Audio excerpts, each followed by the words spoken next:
Aujourd'hui, c'est le dernier dimanche de l'année liturgique et c'est la grande fête du Christ roi.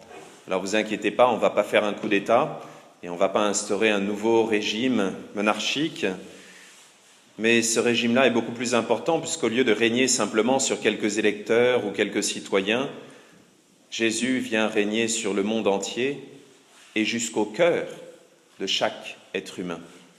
Nous devons l'introniser non seulement dans nos maisons, c'est une belle tradition. Vous savez, par exemple, mettre une image du Sacré-Cœur dans sa maison pour dire que c'est chez lui. Mais nous pouvons d'abord lui donner la première place dans nos vies. C'est pour ça que, d'une certaine manière, nous commençons chaque messe en débarrassant les choses qui ont pris la place sur le trône de Dieu, la première place, c'est-à-dire par définition les idoles, tous nos péchés. Qu'est-ce que c'est qu'une idole ? C'est lorsque le dimanche matin, nous choisissons entre la télévision ou la sieste ou notre estomac et Dieu, et que nous disons, bien là non, la première place, je vais la donner à mon oreiller, ma télévision, je ne sais quoi. Ça, c'est la définition de tous les péchés. C'est facile. On est accoutumé au péché, on sait à peu près ce que c'est. Par contre, il y a une chose qu'on a beaucoup de mal à imaginer, c'est ce que sera ce royaume. Alors, ce n'est pas la peine de vous embêter à imaginer un roi tel que... Enfin, c'est pas facile d'ailleurs, ils ne sont pas très nombreux aujourd'hui. À ce qui paraît, ils ne sont que 11 à trôner, mais je me méfierais de ce genre de source. En réalité, Jésus ne vient pas régner à la manière des rois de la terre, ou des reines d'ailleurs. Il vient régner d'une manière toute particulière. Et là, je suis comme vous. J'ai du mal à imaginer. Parce que le paradis, si c'est juste passer toute l'éternité, quelques siècles, à jouer de la harpe sur un joli petit nuage blanc, il y a un moment où je pense qu'on va s'ennuyer. Je ne sais pas comment vous l'imaginez, vous, le paradis. Alors Jésus, pour nous aider à l'imaginer, utilise dans la première lecture l'image du berger, du troupeau. Et pour ceux qui ont déjà eu des moutons ou qui en ont encore, la comparaison n'est pas très flatteuse.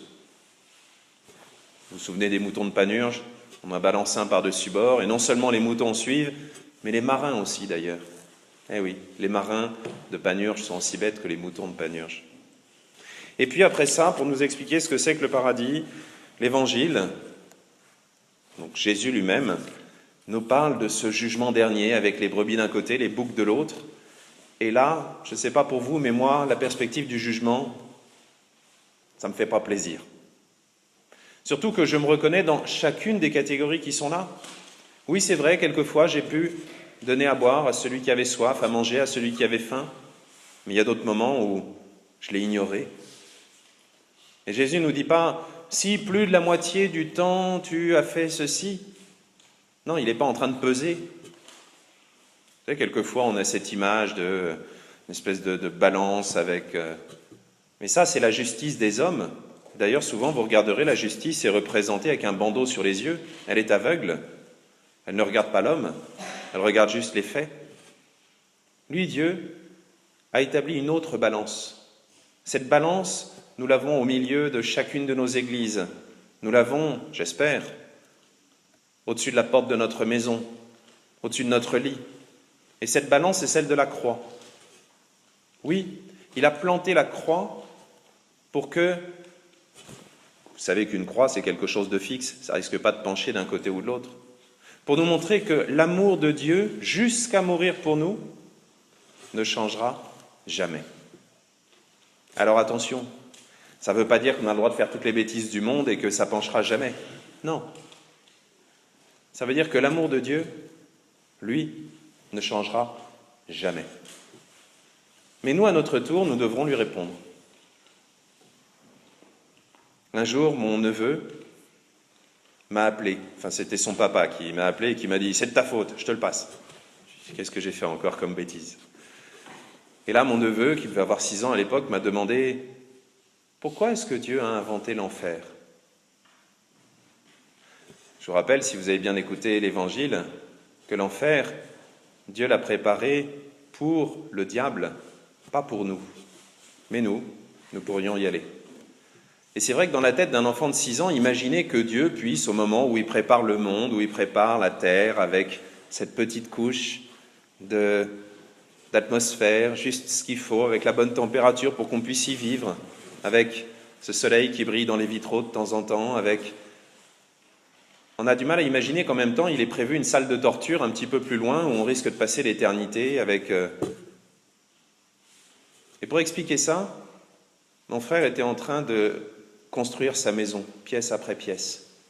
Et j'ai expliqué à mon neveu, tu sais, quand ton papa a construit ta chambre, il a préparé une chambre qui est la plus belle chambre du monde, parce qu'il l'a faite avec tout son amour et avec les conseils de maman.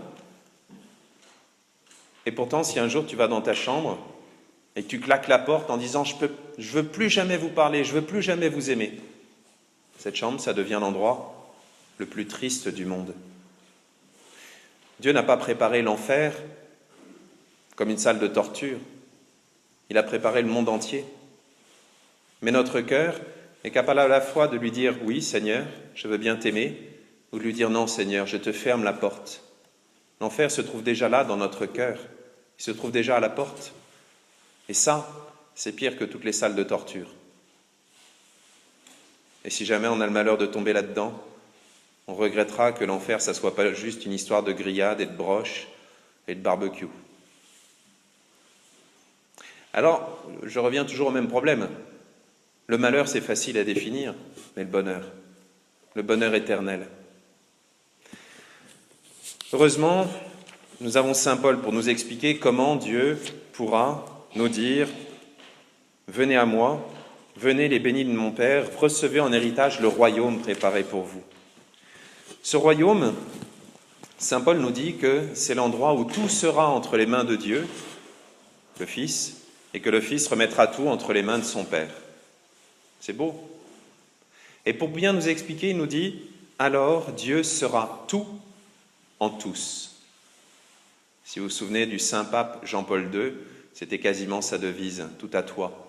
Mais il y avait un jeu de mots qui voulait un petit peu rappeler cette phrase-là, enfin je pense. Dieu sera tout en tous. La plus belle manière de l'imaginer, c'est encore dans nos familles, dans le mariage ou dans le sacerdoce. Lorsqu'on est capable, par amour, de dire à quelqu'un « je te donne toute ma vie ». Ça ne veut pas dire « je deviens ton esclave », ça ne veut pas dire « je t'appartiens ». Non, ça veut dire « je te donne tout ». Nous, comme prêtres, on l'a fait avec Dieu, on a dit à Dieu « Seigneur, je te donne toute ma vie ». Et ceux qui sont mariés ici savent bien que, même si ça peut paraître impressionnant, le jour où on est capable de dire ça, notre vie prend un sens.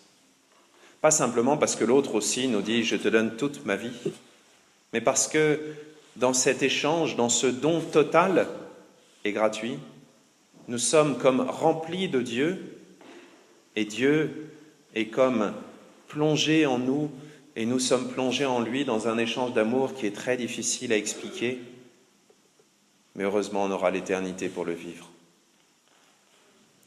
Alors c'est bien joli, mais concrètement, qu'est-ce que ça veut dire? Ça veut dire qu'aujourd'hui, nous sommes invités à commencer l'éternité, en évitant de faire comme ce gamin qui part faire la gueule dans sa chambre, et en disant à Dieu, « Seigneur, je ne veux pas te voir ».